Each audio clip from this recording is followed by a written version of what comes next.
जय हिंद दोस्तों, कैसे हो आप सब। उम्मीद करता हूँ आपकी तैयारी बहुत अच्छी चल रही होगी। चलिए आइए क्लास की शुरुआत करते हैं। Good morning Khushboo Kumari, good morning all of you.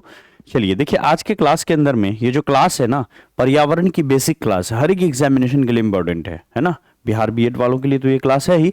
बाकी अगर आप बिहार डीएलएड की क्लास कर रहे हो, यूट्यूब पर इस क्लास को देख रहे हो, तो ये क्लास भी आपके लिए इंपॉर्टेंट है, क्योंकि पर्यावरण से सवाल वहां पर भी आते हैं। ठीक है।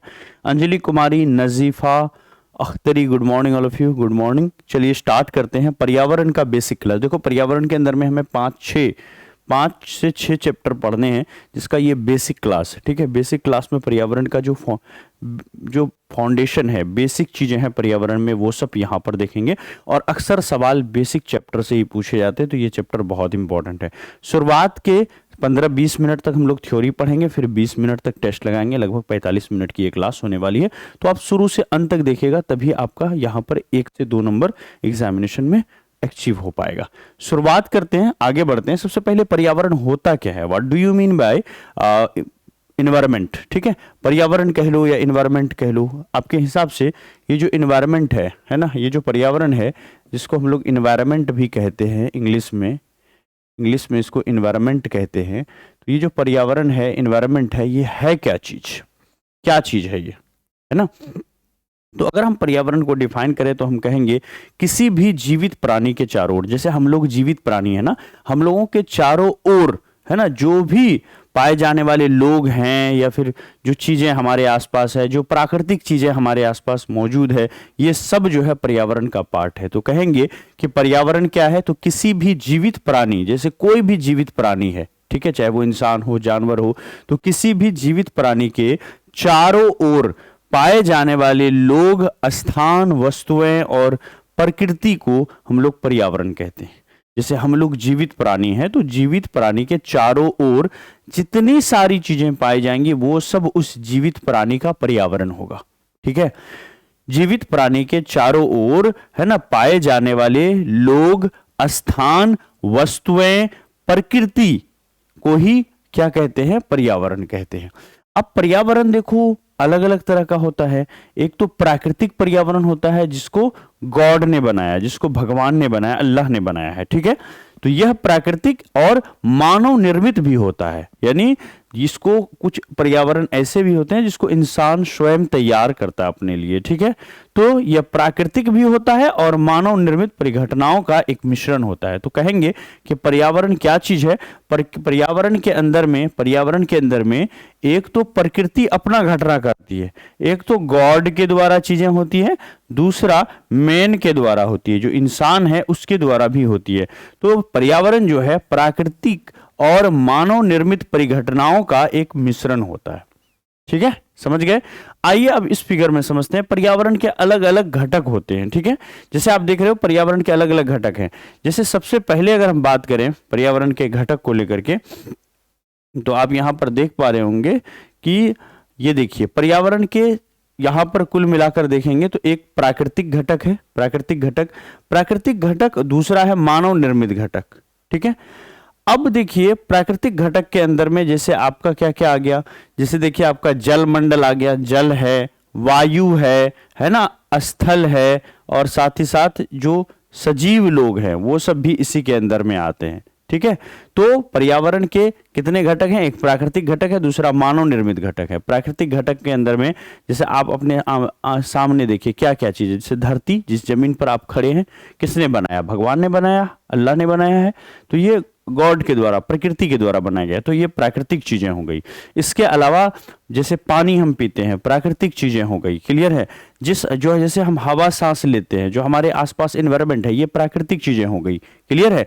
और जो हमारे आसपास जानदार चीजें हैं, चाहे वो इंसान हो, जानवर हो, है ना, कीड़े मकोड़े हो, है ना, सबको ही जो है ये सब क्या है, जीव मंडल का पार्ट है, सजीव, जितने सारे के सजीव होते हैं। तो पर्यावरण के घटक के अंदर में आ गया एक प्राकृतिक, दूसरा मानव निर्मित। प्राकृतिक में आ गया जल मंडल, स्थल मंडल, वायुमंडल और साथ ही साथ जीव मंडल।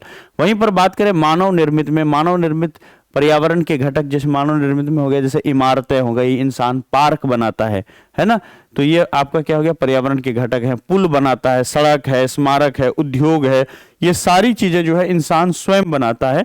तो ये हमारा पर्यावरण के मानव निर्मित घटक हो गए कि इन घटकों को इंसान ने बनाया, इसको किसने बनाया? इंसान ने बनाया। वहीं पर मानव की बात करें तो मानव को देखोगे तो मानव की बात करें तो मानव के अंदर में जैसे एक व्यक्ति है, एक व्यक्ति से फिर बहुत सारे व्यक्ति, 3 4 5 व्यक्ति मिलकर के एक परिवार का निर्माण करते हैं, बहुत सारे परिवार एक साथ एक समुदाय का निर्माण करते हैं। फिर अलग अलग धर्म यहाँ पर है ना, शैक्षणिक संस्था है अलग अलग, आर्थिक इकोनॉमिक एक्टिविटीज के लिए हमने बाजार बना रखा है, राजनीतिक स्थिति है, ये सब जो है मानव के अंदर में आता है। तो ये जितनी चीजें हैं ये सब भी पर्यावरण के घटक के अंदर में आते हैं। ठीक है, चलिए क्लास शुरू करिए क्या? सबका कमेंट आ रहा है। सुशीला चौरसिया,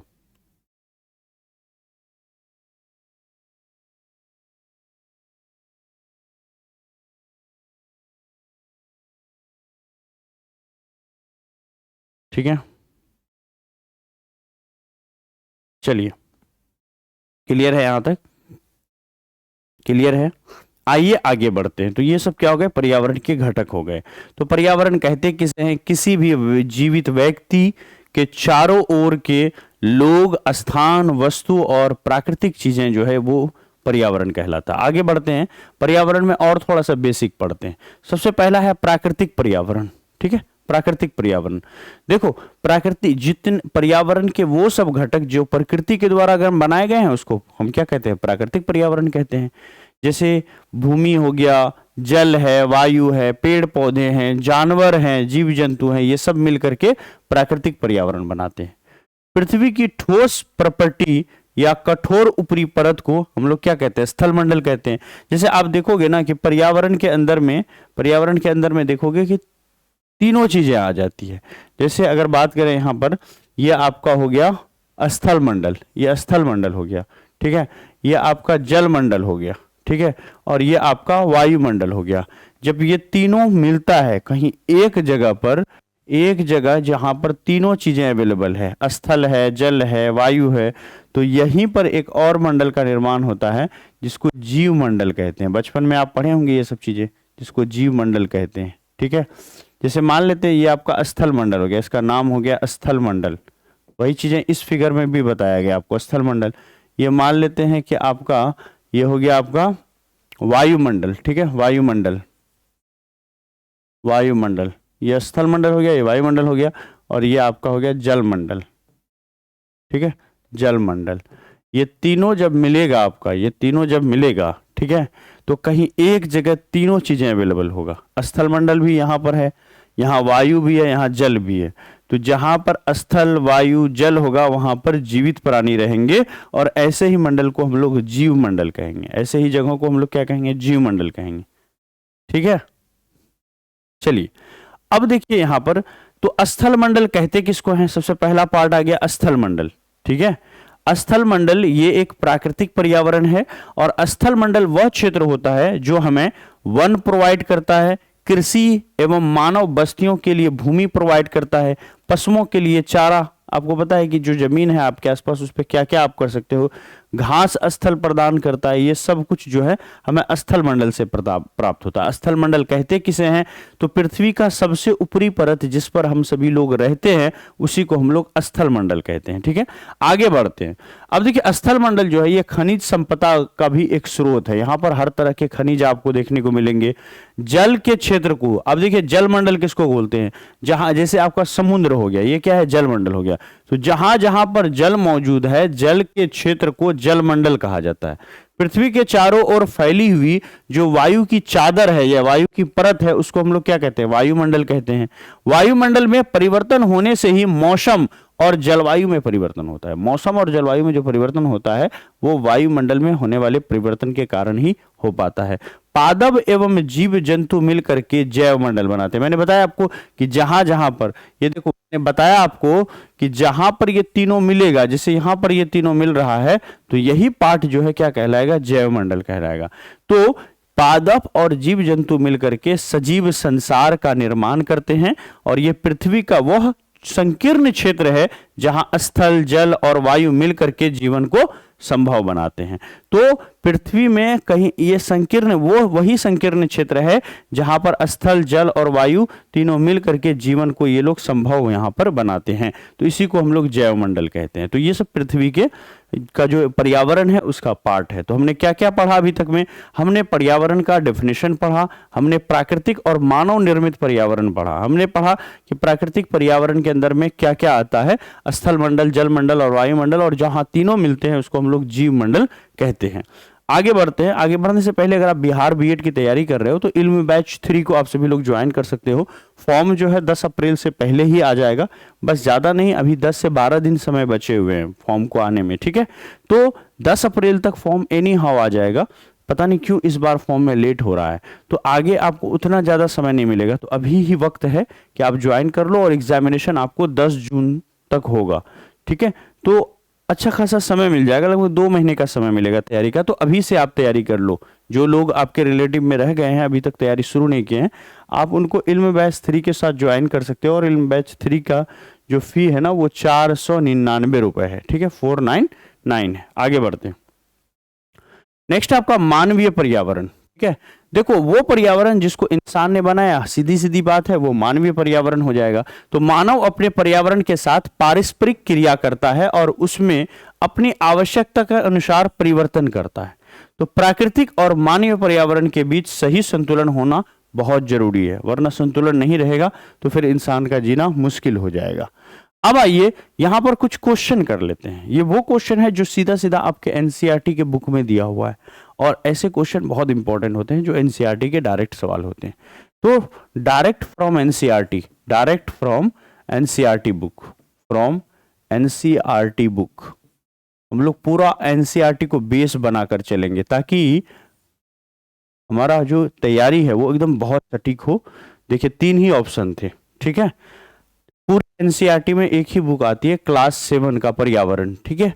तो वहां पर देखेंगे तो चूंकि क्लास 7 बच्चे के लिए हो जाता है, इसलिए 4 ऑप्शन नहीं दिया गया, सिर्फ 3 ऑप्शन दिया गया है। लेकिन आप देखो क्वेश्चन काफी अच्छे हैं, ठीक है। इसको, यही क्वेश्चन को एक ऑप्शन बढ़ा करके आपके एग्जामिनेशन में दे सकता है।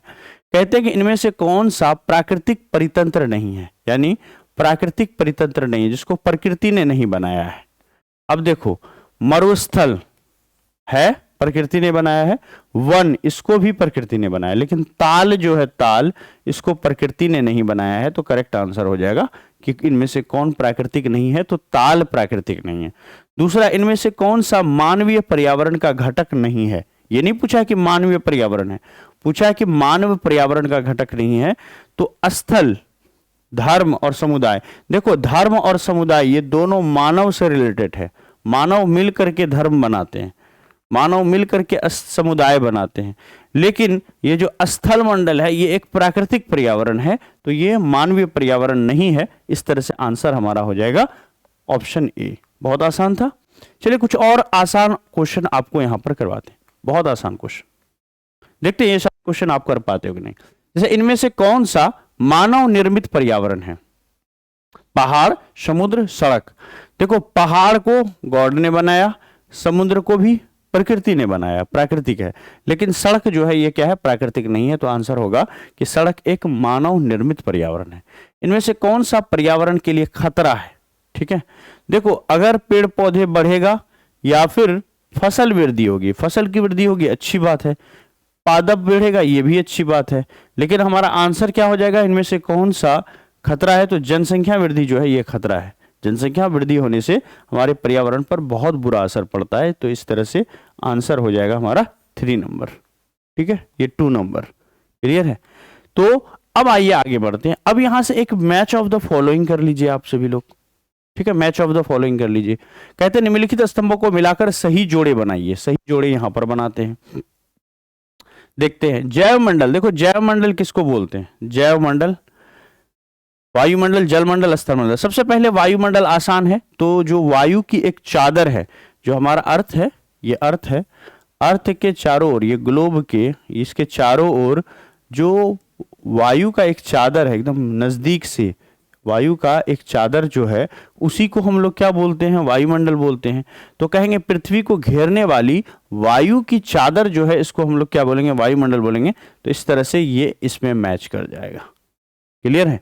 दूसरा है जलमंडल किसको बोलते हैं, तो याद रखिएगा, ठीक है, जलीय क्षेत्र, जलीय क्षेत्र को जैवमंडल बोलेंगे, तो इसका सीधा आंसर यहां पर हो जाएगा, जलमंडल किसको बोलते हैं, जलीय क्षेत्र को बोलते हैं, ठीक है। अब आइए पर्यावरण, देखिए पर्यावरण क्या हो जाएगा, पर्यावरण होगा हमारा हमारे आसपास का क्षेत्र जो है ये पर्यावरण कहलाएगा। तो इस तरह से हो जाएगा हमारा हमारे आसपास का क्षेत्र, तो आंसर हो जाएगा ये वाला, ठीक है। अब बच गया हमारा सिर्फ एक जैवमंडल, जैवमंडल। तो जैवमंडल जो है वह संकीर्ण क्षेत्र जहां स्थल, जल और वायु पारस्परिक क्रिया करते हैं, उसी को जैवमंडल कहते हैं। तो इस तरह से अगर इसका हम आंसर निकालें, है ना, इसका हम आंसर निकालें तो हम कहेंगे कि जैवमंडल का जो आंसर होगा वो हो जाएगा 5वां नंबर। तो इस तरह से हम लोग मैच कर सकते हैं। बहुत आसान था, बहुत आसान था, ठीक है। ये बेसिक चीज हुआ। अब एग्जामिनेशन जो में एग्जामिनर जब सवाल बनाएगा तो थोड़ा इसी को घुमा के लिख देगा, लेकिन अगर कंसेप्ट क्लियर रहेगा तो बड़ा आसानी से बना लेंगे, ठीक है। आगे बढ़ते हैं, लेकिन हमने यहाँ पर छोड़ा नहीं है। आपको क्या लगता है, सिर्फ ये बेसिक, ये क्लास बिल्कुल बेसिक है ना, ये भी देखना होगा। पर्यावरण का ये एडवांस क्लास नहीं था, ये बेसिक क्लास था जिसमें बेसिक चीजें पढ़ानी थी, लेकिन फिर भी हमने इसको नहीं छोड़ा। हम पूरे पर्यावरण की इंपॉर्टेंट चीजें हमने एक जगह कर दिया इसमें।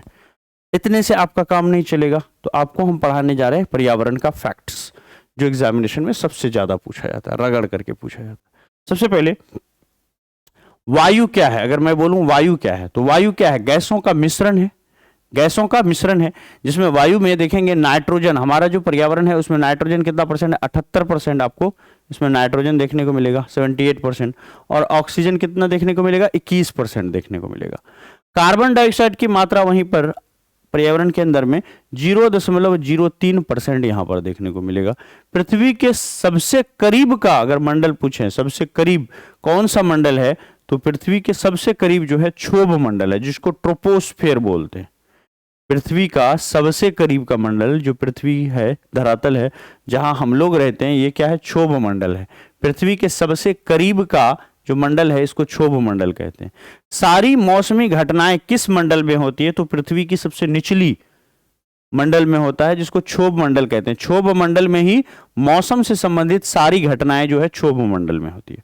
क्षोभ मंडल की मोटाई में वृद्धि होती है ना, कब, ग्रीष्म ऋतु में, गर्मी के मौसम में क्षोभ मंडल की जो मोटाई है इसमें वृद्धि हो जाती है। क्षोभ मंडल में प्रति 165 मीटर ऊपर जाएंगे, जहां हम लोग रह रहे हैं ना, यहां से 165 मीटर ऊपर जाएंगे। जैसे ही 165 मीटर ऊपर जाएंगे, 165 मीटर, 165 मान लेते हैं कि आपका फ्लोर है, बहुत बड़ी बिल्डिंग में आप खड़े हो, तो 165 मीटर के हाइट पर उस फ्लोर पे जब आप जाओगे तो ऐसे करने पर 1 डिग्री सेंटीग्रेड टेम्परेचर जो है वो घट जाएगा। हर 165 मीटर की ऊंचाई पर जाने पर 1 डिग्री सेंटीग्रेड का टेम्परेचर डाउन हो जाएगा।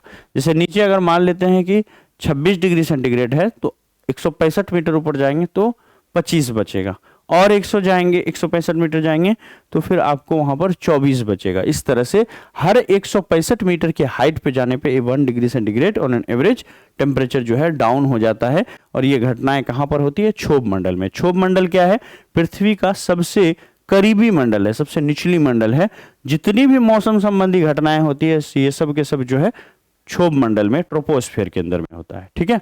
आगे बढ़ते हैं। ग्रीन हाउस गैस के बारे में सुने होंगे। कौन कौन सी गैस है जिसको ग्रीन हाउस गैस कहते हैं? देखो, कार्बन डाइऑक्साइड और क्लोरोफ्लोरोकार्बन को आप क्या कहते हो, ग्रीन हाउस गैस कहते हैं। क्लोरोफ्लोरोकार्बन और कार्बन डाइऑक्साइड को हम लोग ग्रीन हाउस गैस कहते हैं। वायु में जल की उपस्थिति कितनी है, जल की उपस्थिति, जो वायु में जल है उसकी उपस्थिति अगर हो जाए, यानी हवा में अगर पानी की नमी रहे, मात्रा रहे, तो उसको आर्द्रता कहते हैं। और आर्द्रता को मापने के लिए, यानी वायु में जो जल मौजूद है, वायु में जो जल मौजूद है उस जल को मापने के लिए कि कितना जल वायु में मौजूद है, इसके लिए एक डिवाइस का इस्तेमाल किया जाता है जिसको हम लोग हाइग्रोमीटर कहते हैं। और ये कई बार सवाल में पूछा गया है। सवाल में कई बार ये पूछता है कि जो आर्द्रता है, आर्द्रता को मापने के लिए, ह्यूमिडिटी को मापने के लिए, देखिए ह्यूमिडिटी, जो लोग इंग्लिश मीडियम वाले हैं, ह्यूमिडिटी को मापने के लिए कौन सा यंत्र का इस्तेमाल किया जाता है? तो हाइग्रोमीटर का इस्तेमाल किया जाता है। एक यंत्र वाला सवाल पूछता है ना जीके के अंदर में, तो वो ये आप यहां से ध्यान रखिएगा कि वायु में जो जल मौजूद होता है, वायु में जो नमी मौजूद होती है, उसी को आर्द्रता बोलते हैं, और आर्द्रता को मापने के लिए हाइग्रोमीटर का इस्तेमाल करते हैं। ठीक है, अब देखिए वातावरण और जीवमंडल के बीच, वातावरण जो हमारा इन्वायरमेंट है और जहां पर हम लोग रहते हैं, ठीक है, वो जीवमंडल कहलाता है। तो पूरे वातावरण और जीवमंडल के बीच का जो संबंध है उसी को हम लोग क्या बोलते हैं? इकोसिस्टम या फिर पारिस्थितिकी कहते हैं।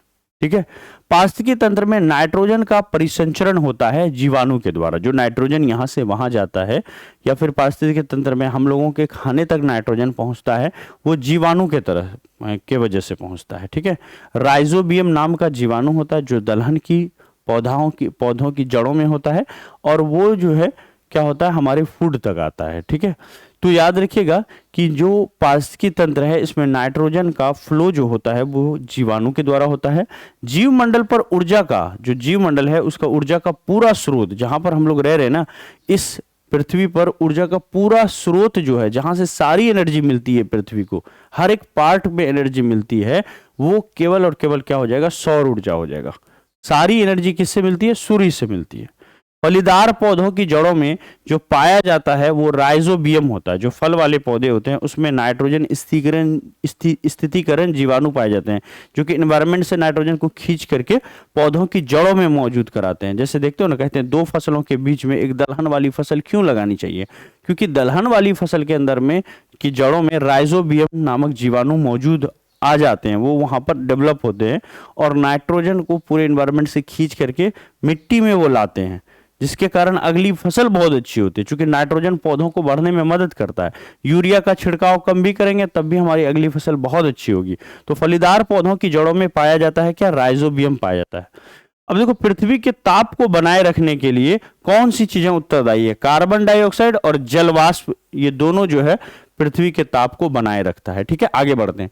वायुमंडल किस परत में तापमान समान रहता है? वायुमंडल का कौन सा ऐसा परत में जाएंगे जहां तापमान आपको एक जैसा मिलेगा? वो होगा आपका स्ट्रेटोस्फेयर। ठीक है, ट्रोटोस्फेयर के बाद जो अभी यहां आपने पढ़ा ये वाला है ना, ट्रोपोस्फेयर। ट्रोपोस्फेयर यानी क्षोभ मंडल के बाद आता है आपका स्ट्रेटोस्फेयर। स्ट्रेटोस्फेयर की खूबी ये होती है कि इसके है ना पूरे परत में तापमान एक जैसा रहेगा।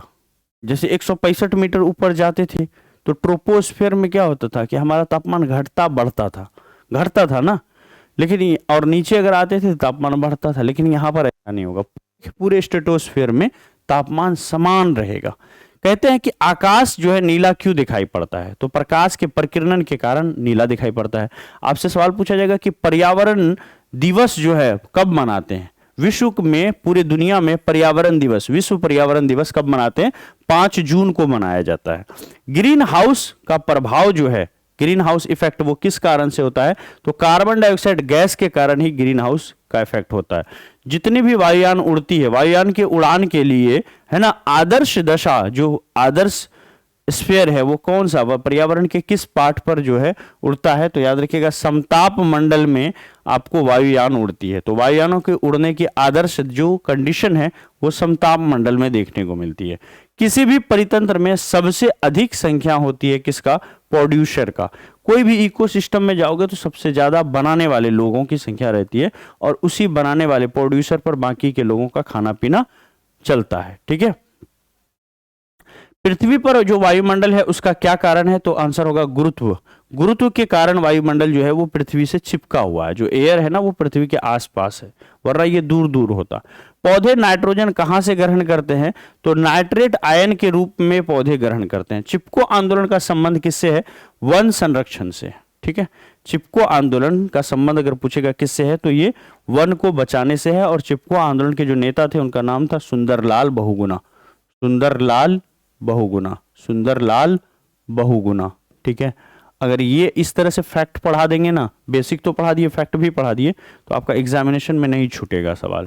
कहते हैं पाराबैंगनी किरणों से हमारी रक्षा कौन करता है? तो ओजोन, O2 गैस करता है ना। ओजोन परत के बारे में सुने होंगे, तो ओजोन गैस वहां पर मौजूद रहता है, तो ओजोन गैस ही हमें पराबैंगनी किरणों से बचाता है। ओजोन परत मापते जो हैं, ओजोन परत जो मापते हैं कि ओजोन परत कितना मोटा है, ये किस चीज में मापते हैं, तो डॉब्सन। तो पूछेगा कि डॉब्सन एक इकाई है किस चीज का, तो कहेंगे ओजोन परत मापने की इकाई। विश्व ओजोन दिवस कब मनाते हैं, हर साल 16 सितंबर को विश्व ओजोन दिवस मनाया जाता है। वहीं पर 21 मार्च को विश्व वानिकी दिवस मनाते हैं। 21 मार्च को ओजोन परत को नष्ट करने वाली गैस है क्लोरोफ्लोरोकार्बन, है ना, CFC, ठीक है। अच्छा, ये 2 बार रिपीट हो गया है, ये वाला 21 मार्च यहां था ना, वही यहां आ गया है। तो होगा क्या, ओजोन परत को नष्ट करने वाली जो गैस है वो कौन सा है, क्लोरोफ्लोरोकार्बन। यही क्लोरोफ्लोरोकार्बन हमारा क्या है, फ्रिज से, हमारे AC से बाहर होता है, और ये गाड़ियों से निकलने वाली जो धुआं है वहां से भी होता है। तो ये क्लोरोफ्लोरोकार्बन जो गाड़ियों से निकलने वाली धुआं है, उससे हमारा क्या होता है, ओजोन परत बर्बाद होता है, नष्ट होता है ना, ध्यान रखिएगा इसको। ओजोन परत को मापते किस में है, डॉब्सन में है। विश्व ओजोन दिवस कब मनाते हैं, 16 सितंबर को हर साल मनाते हैं। विश्व वानिकी दिवस, जो पेड़ पौधा लगाते हैं, विश्व वानिकी दिवस 21 मार्च को मनाते हैं। रेडियो तरंगों और विद्युत चुंबक की तरंगें जो है वो आयन मंडल में बहती है, और प्रकाश तरंगों को मापने की जो इकाई है प्रकाश तरंगों, वो एंगस्ट्रम कहलाती है। आगे बढ़े, पृथ्वी के वायुमंडल का सर्वाधिक घनत्व जो है वो होता है कहां पर, आयन मंडल में। और भूप्रपट्टी पर सबसे ज्यादा पाए जाने वाला जो तत्व होता है, ये सवाल कई बार पूछा है कि जो भूप्रपट्टी है जिस पर हम लोग रहते हैं, यहाँ सबसे ज्यादा पाए जाने वाला तत्व कौन सा है, भूप्रपट्टी में जो जमीन का निचली हिस्सा है, ये है ना, भूप्रपट्टी कहलाता है, निचली हिस्सा, है ना, क्रस्ट मंडल कोर, जिससे ये अर्थ बना है, अर्थ का ये जो निचली हिस्सा है, इसमें सबसे ज्यादा कौन सा तत्व पाया जाता है, तो ऑक्सीजन पाया जाता है। ब्रह्मांड में सर्वाधिक मात्रा में पाए जाने वाला जो तत्व है वो कौन सा है, पूरी दुनिया में अगर देखेंगे सबसे ज्यादा पाए जाने वाला तत्व वो आपको हाइड्रोजन मिलेगा, ठीक है। संसार का सर्वाधिक प्रसिद्ध कीटनाशक जो है वो आपका DDT कीटनाशक है। अम्लीय वर्षा का मुख्य कारण क्या है, सल्फर डाइऑक्साइड, ठीक है। अम्लीय वर्षा किसके वजह से होती है, सल्फर डाइऑक्साइड के कारण। सल्फर डाइऑक्साइड जो है ये पानी में मिलता है और वहां से जो वर्षा होती है वो अम्लीय वर्षा होती है। ओजोन परत जो है वो कहां पर मिलेगा आपको, समताप मंडल में देखने को मिलेगा। और जितनी तरह की सैटेलाइट हम लोग छोड़ते हैं, कम्युनिकेशन सैटेलाइट, ये सारी सैटेलाइट जो है वो आयन मंडल में जाकर रुकती है, ठीक है। तो ये था पूरा फैक्ट। अब यहां से हम लोग टेस्ट लगा लेते हैं। 25 इंपॉर्टेंट क्वेश्चंस लगाएंगे, पर्यावरण का बेसिक क्लास हमारा कवर हो जाएगा, ठीक है। चलिए आइए स्टार्ट करते हैं। आइए देखते हैं, सबसे पहला है पर्यावरण, ठीक है। पर्यावरण देखिए,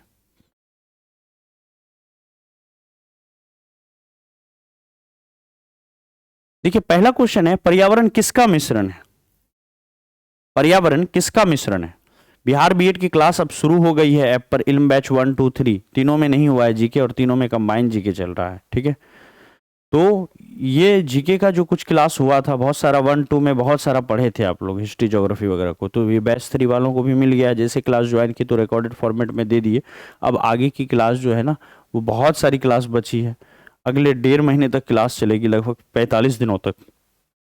रोज पढ़ाऊं तो 45 दिन तक चलेंगी क्लास, और रोज आपका क्लास अब कंटिन्यू हो गया है। अब यहाँ से क्लास नहीं रुकेंगी आपकी। किसी दिन मैं नहीं अवेलेबल रहूं तो अलग बात है, संडे को ऑफ रहेंगी, बाकी मतलब सारे दिन चलेंगे, ठीक है। पहला क्वेश्चन है, पर्यावरण किसका मिश्रण है, प्राकृतिक परिघटना का, मानव निर्मित परिघटना का, या फिर दोनों। तो मैंने बताया था कि जो प्राकृतिक घटनाएं होती है और मानव निर्मित घटनाएं होती है, ये दोनों को अगर हम मिला दें, कंबाइन कर दें, प्लस कर दें, तो इससे हमारा पर्यावरण बनता है। तो करेक्ट आंसर होगा दोनों, ए और बी दोनों, ठीक है। चलिए आइए आगे बढ़ते हैं। कहता है कि वातावरण और जीव मंडल के बीच के संबंध को क्या कहते हैं। वातावरण और जीव मंडल, जो हम लोग हैं, जीव मंडल हो गए, और जो जिस जिस एनवायरनमेंट में हम लोग रहते हैं वो हमारा वातावरण हो गया। तो हमारा वातावरण से हमारा क्या कनेक्शन है। जैसे ये हमारा वातावरण हो गया, और यहां पर हम लोग रह रहे हैं, यहां पर हम लोग रह रहे हैं, ठीक है, हम लोग रह रहे हैं, ये हमारा वातावरण हो गया, और हम लोग यहाँ पर रह रहे हैं। तो हमारे वातावरण से हमारा क्या कनेक्शन है, ठीक है। हम दोनों का जो संबंध है, जो हमारा इन्वायरमेंट है, जो हमारा इन्वायरमेंट है, जिस इन्वायरमेंट में हम रह रहे हैं, तो हम जो अपने इन्वायरमेंट से इंटरेक्ट कर रहे हैं, हम अपने इन्वायरमेंट से क्या कर रहे हैं, इंटरेक्ट कर रहे हैं, उनसे चीज़ें ले रहे हैं, उनको चीज़ें दे रहे हैं, ठीक है। तो ये वाला जो सिस्टम है ना, ये क्या कहलाता है, तो किसी भी जीवित प्राणी का उसके अपने ही वातावरण से इंटरेक्शन करना, उस वातावरण में प्रतिक्रिया करना, वहां पर रहना, वो उसका इकोसिस्टम कहलाता है। तो हम और हमारे आसपास का जो पर्यावरण है, इसी को हम लोग इकोसिस्टम कहेंगे। हम जिस पर्यावरण में रहते हैं, वो पर्यावरण और हम दोनों मिला करके एक इकोसिस्टम कहेंगे, एक पारिस्थितिकी कहेंगे। हर जीवित प्राणी का अपना एक इकोसिस्टम होता है। जैसे बाघ का जो जंगली जानवर है, उसका अपना इकोसिस्टम है कि वो जंगल में रहता है। उसको अगर लाओगे रेगिस्तान में छोड़ दोगे तो वो मर जाएगा, ठीक है, या उसके लिए उतना कंफर्ट नहीं होगा। जैसे हमारा इकोसिस्टम है कि हम स्थल पर रहते हैं। अगर आपको समुद्र में फेंक दिया जाए, जाकर के बीच समुद्र में उतार दिया जाए, तो क्या वहां 8-10 साल आप जीवित रह जाओगे? नहीं रह पाओगे ना। तो वो आपका इकोसिस्टम है ही नहीं। कोई जंगली जानवर है, मछली है, उसको आप, मछली का इकोसिस्टम तालाब है या समुद्र है, आप उसको पानी से बाहर निकाल करके यहाँ धरती पर ले आओ, है ना, बड़े शहरों में जाकर के, मुंबई जैसे बड़े शहरों में, न्यूयॉर्क में जाकर के बोलो मछली जाओ तुम, है ना, इतनी बड़ी इमारत को देखो और खुश हो जाओ, इतनी लंबी लंबी चौड़ी सड़कें देख करके, इतनी लाइटें देख करके, क्या वो खुश हो पाएगा? नहीं, वो जीवित ही नहीं रह पाएगा, ठीक है। तो हर एक जीवित प्राणी का अपना एक इकोसिस्टम होता है। तो वातावरण और जीवमंडल के बीच का संबंध को पारिस्थितिकी कहते हैं। ऑप्शन ए हो जाएगा। अगला क्वेश्चन है, निम्नलिखित में से कौन प्राकृतिक परितंत्र यानी इकोसिस्टम नहीं है? कौन प्राकृतिक पारितंत्र नहीं है, इकोसिस्टम नहीं है? देखो, मरुस्थल है, मरुस्थल में जीव जंतु रहते हैं और खास तरह के जीव जंतु का ये अपना मरुस्थल हो गया। जैसे तालाब हो गया, ठीक है, ताल क्या है भैया, तालाब लिख देते, तालाब। वन हो गया, शहर हो गया, ठीक है। तो तीसरा का आंसर क्या हो जाएगा? तीसरा का आंसर होगा डी। निम्नलिखित में कौन प्राकृतिक नहीं है? तो शहर जो है ये प्राकृतिक नहीं है, ये मानव निर्मित है, ठीक है, ये मानव निर्मित है। तो आंसर हो जाएगा 3 का डी। अगला क्वेश्चन है, निम्नलिखित में से कौन मानवीय पर्यावरण का घटक नहीं है? मानवीय पर्यावरण, देखो, समुदाय लोगों से मिलकर बनता है, तो ये मानवीय पर्यावरण हो गया, ठीक है, मानव ने बनाया है इसको। धर्म मानव ने बनाया, भवन मानव ने बनाया, लेकिन स्थल को नहीं बनाया है, स्थल तो प्राकृतिक है। तो 4 का आंसर ए हो जाएगा। बहुत इजी है। अगला क्वेश्चन, मानव निर्मित पर्यावरण का उदाहरण कौन सा है? देखो, इंसान ने किसको बनाया? पहाड़ को बना सकता है? इंसान की मिसाल है, नहीं बना पाएगा। समुद्र नहीं बना पाएगा, जंगल नहीं बना पाएगा, सड़क इंसान बना लेता है। तो आंसर हो जाएगा कि मानव निर्मित पर्यावरण का उदाहरण क्या होगा? सड़क हो जाएगा। अगला क्वेश्चन है, पर्यावरण के लिए सबसे बड़ा खतरा, है ना, इन्वायरमेंट के लिए सबसे बड़ा खतरा जो है वो कौन सा है? देखो, अभी थोड़ी देर पहले बताए थे, पादप वृद्धि, जो अगर जंगल बढ़ रहे हैं तो क्या पर्यावरण को खतरा होगा? नहीं होगा। फसल बढ़ रहा है, नहीं होगा। पशुपालन कर रहे हैं, इससे भी खतरा नहीं है। लेकिन अगर जनसंख्या में वृद्धि हो रही है, तो इसका मतलब है कि हमारा पर्यावरण को क्या हो रहा है? खतरा है। तो देखो, ऐसा सवाल पूछ सकता है। 4 ऑप्शन इसमें है, ठीक है। इब्रत खातून, सिमरन परवीन, रेणुका। अब मजा आ रहा होगा आप लोगों का, क्लास शुरू हो गई है। बिलाल, ठीक है, अब मजा आ रहा होगा, ठीक है। विदुषी, नफीसा, गुड़िया, डेली पढ़ना है सुबह 7 बजे, और 8 बजे से फिर आपका रीजनिंग का यूट्यूब पर क्लास है, 25 क्वेश्चन का प्रैक्टिस सेट। 9 बजे से फिर आपको ऐप पर पेड कोर्स है, ठीक है।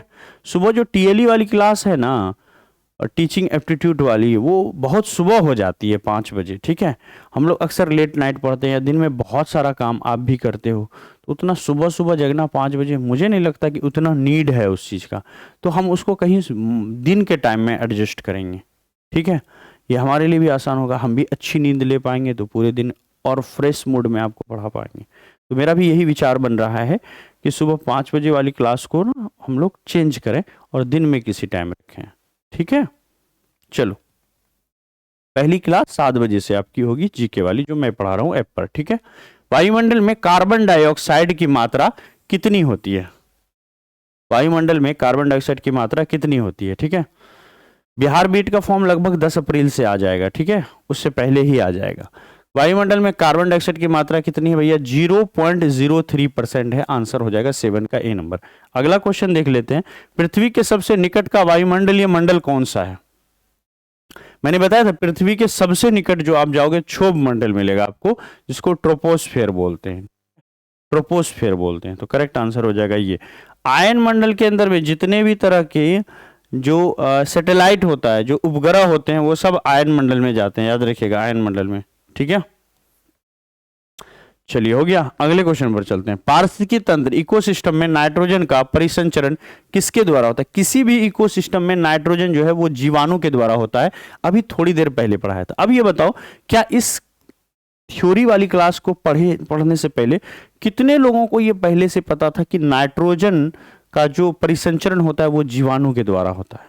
बहुत कम लोगों को, होगा भी तो कंफर्म नहीं होंगे आप। ठीक है, अगला क्वेश्चन, ग्रीन हाउस गैस में कौन शामिल होता है? ग्रीन हाउस गैस में देखो, ग्रीन हाउस गैस जो है क्लोरोफ्लोरोकार्बन तो होता है और कार्बन डाइऑक्साइड भी होता है। तो करेक्ट आंसर हो जाएगा कि ग्रीन हाउस गैस में ये दोनों रहता है। अगला क्वेश्चन है, पृथ्वी के तापमान को बनाए रखने के लिए कौन सी गैसें मदद करती है? पृथ्वी के तापमान को बनाए रखने के लिए ऑक्सीजन और ओजोन, हाइड्रोजन और नाइट्रोजन, देखो इसे ये तो नहीं होगा, कार्बन डाइऑक्साइड और जलवाष्प, हाँ ये जरूर हो जाएगा। याद है अभी थ्योरी में मैंने आपको बताया था कि कार्बन डाइऑक्साइड और जलवाष्प जो है टेम्परेचर को मेंटेन करके रखता है। तो 11 का आंसर बी होगा। अगला क्वेश्चन है, विश्व पर्यावरण दिवस हम लोग कब मनाते हैं? 100% का सवाल है, एकदम इंपॉर्टेंट क्वेश्चन है, वीवीआई क्वेश्चन है। हर साल 5 जून को विश्व पर्यावरण दिवस मनाया जाता है। बहुत अच्छा सवाल है और ये पूछा जाता है, बीएड में पूछा है आपका, बिहार बीएड के अंदर में। अगला क्वेश्चन है, ग्रीन हाउस प्रभाव किसके कारण होता है? ग्रीन हाउस प्रभाव जो है ये किसके कारण होता है? तो कहेंगे ग्रीन हाउस प्रभाव जो है ये कार्बन डाइऑक्साइड के कारण होता है, कार्बन डाइऑक्साइड के कारण। तो 13 का आंसर यहां पर हो जाएगा ए नंबर। अगला क्वेश्चन है, आकाश नीला क्यों दिखाई देता है? भैया आकाश क्यों नीला दिखाई देता है 14 नंबर में? तो कहेंगे आकाश इसलिए नीला दिखाई देता है, प्रकाश के प्रकीर्णन के कारण जो है आकाश नीला दिखाई देता है।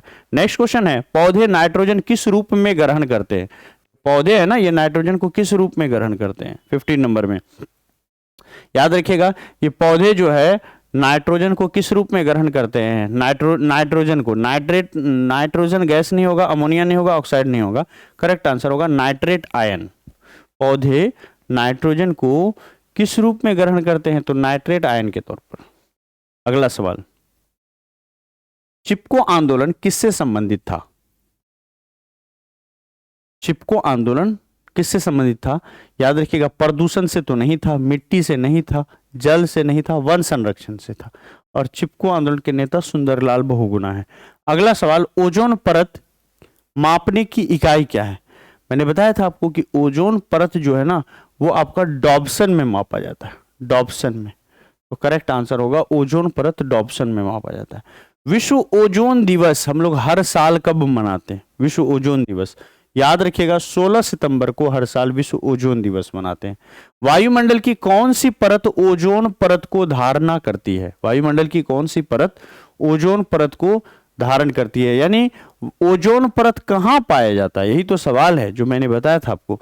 ओजोन परत समताप मंडल में पाया जाता है, ओजोन परत समताप मंडल में पाया जाता है।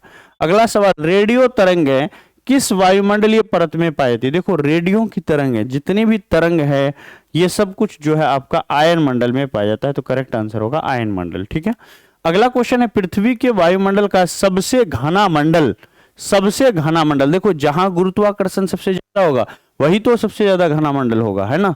तो हालांकि इसका आंसर होता क्षोभ मंडल, ठीक है, लेकिन करेक्ट आंसर जो इसका हो जाएगा वो क्या होगा कि सबसे घना मंडल अगर पूछेगा तो आयन के वजह से यहां पर क्या होता है, सबसे घना मंडल आयन मंडल होता है। फिर पूछेगा कि भूप्रपट्टी पर सर्वाधिक मात्रा में कौन सा तत्व पाया जाता है?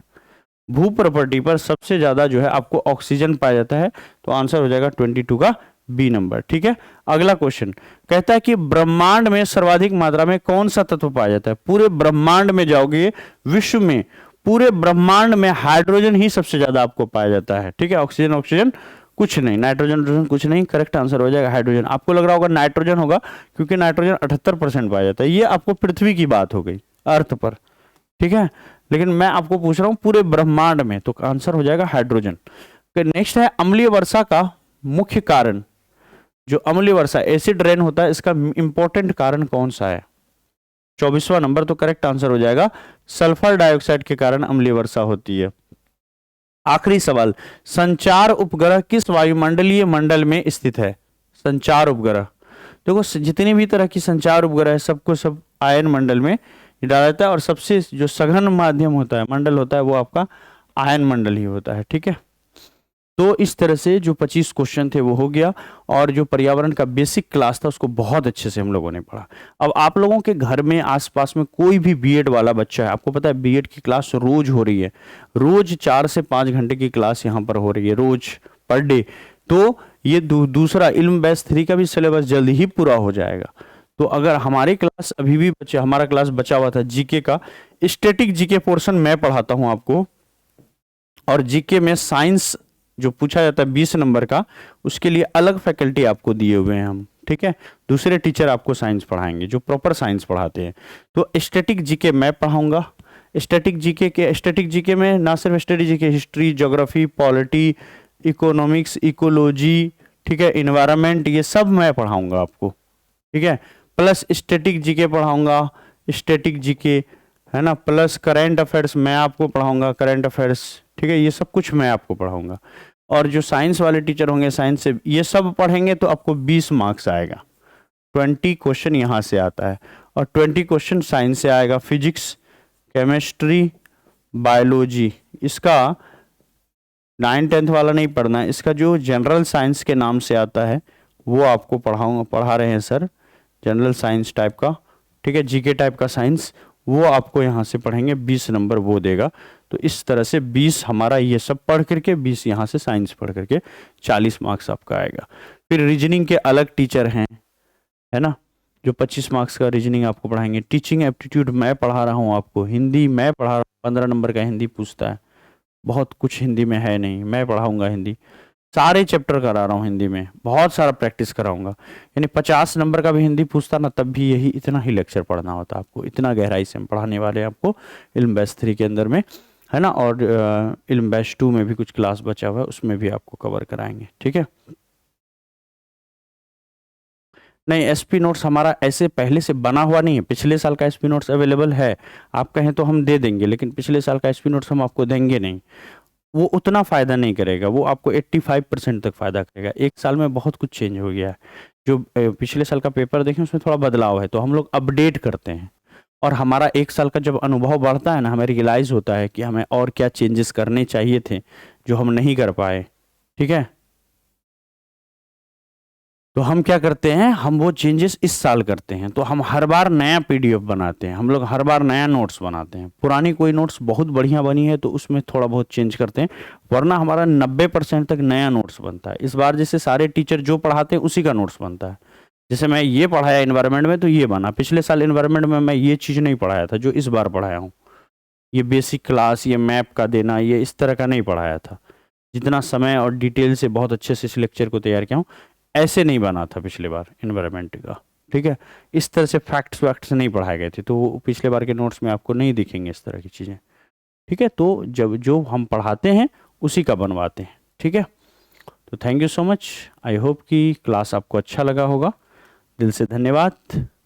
और क्लास आपकी स्टार्ट हो गई, मैं टीचिंग एप्टीट्यूड का टाइम टेबल आज आपको दे देता हूँ। ठीक है, और उस पर हम लोग क्लास करेंगे, सप्ताह में 3 दिन टीचिंग एप्टीट्यूड पढ़ेंगे। दिल से धन्यवाद, जय हिंद, बाय बाय।